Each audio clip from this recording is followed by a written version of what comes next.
Sur la démocratie. Est-ce que vous pensez qu'on est en démocratie? Il y a quelque chose que peu de Français savent, enfin moi je ne le savais pas, c'est que vous avez voté non au référendum de 2005. Alors, il y a quand même beaucoup de choses comme ce référendum piétiné qui font tendance à croire qu'on n'est pas en démocratie. Par exemple, vous l'avez dit vous-même, il n'y a pas de proportionnel. Les députés doivent suivre les consignes de vote du parti. Ça, c'est pas très démocratique. Il y a un transfert de souveraineté important à l'Union européenne. Justement, il n'y a pas de monnaie nationale, il n'y a pas de frontières, il n'y en a plus. Le cumul des mandats, vous en avez parlé. Je les avais notés avant, mais... Ouais.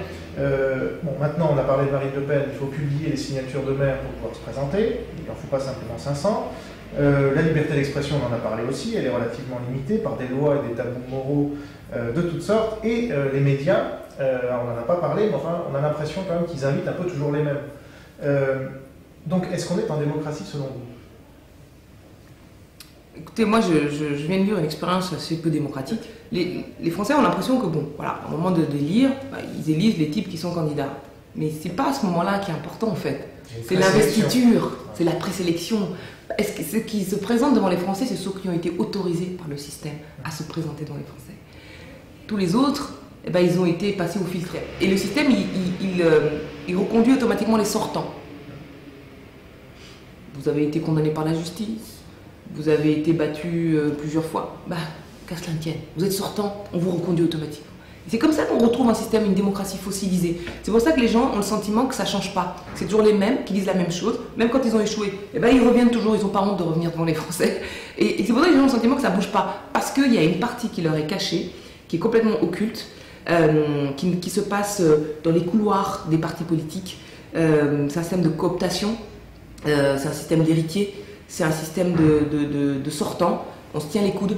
Et même quand on n'apprécie pas le bonhomme qu'on réinvestit, on se dit qu'il faut quand même le réinvestir, parce que si on remet en cause l'automaticité, eh ben, eux-mêmes, peut-être, seront remis en cause. Voilà. Donc c'est ce qui fait que... Et tout ça, les gens ne voient pas ça. Et c'est caché, et puis voilà. Et puis quand le jour du vote, eh ben, ils croient qu'ils sont... que ceux qui sont en face sont des gens qui sont venus...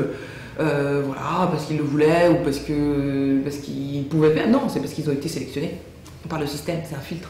Donc c'est pour ça qu'on ne voit pas de femmes, pas d'ouvriers, parce que ces gens-là, ils ne connaissent pas. Ils ne voient pas les codes politiques, ou alors ils partent en kamikaze, sans étiquette. Mais avec peu de chance d'être élu. Avec peu de chance d'être élu. Et beaucoup de chance d'être super endetté à la fin et tout perdre.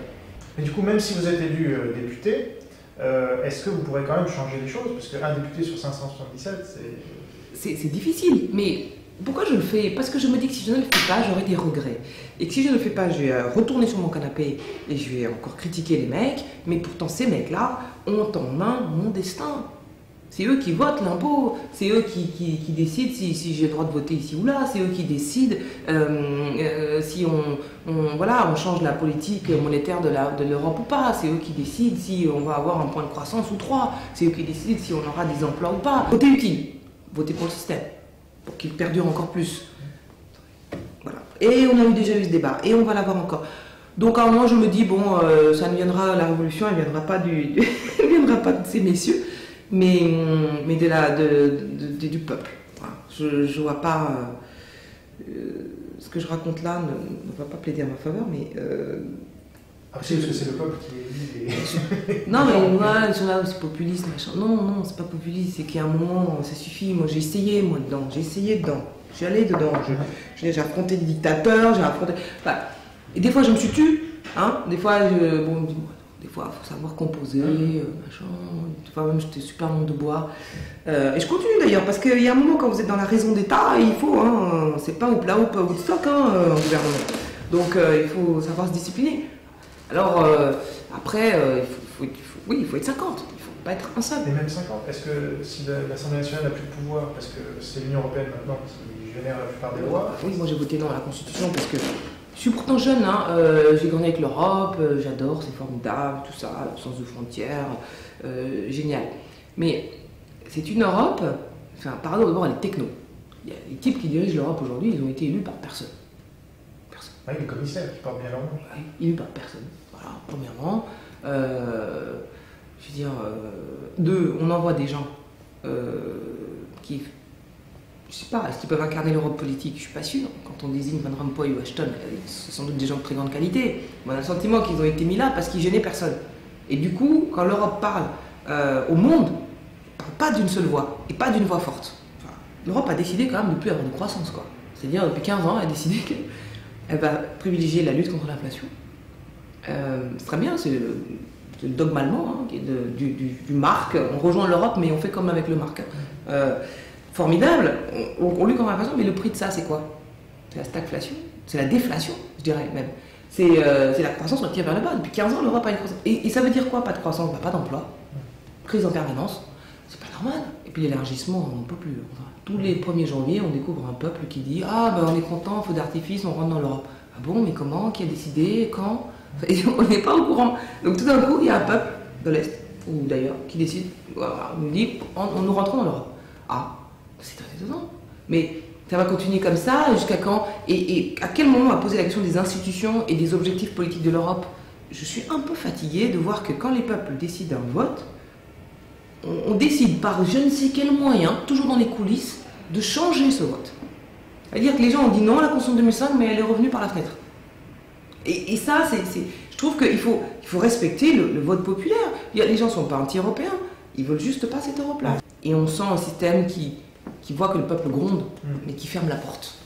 Parfait. Et alors, dernière question, est-ce que vous pourriez nous dire si vous aviez un mot pour définir la bonne stratégie pour la France? En un seul mot, quel serait-il selon vous?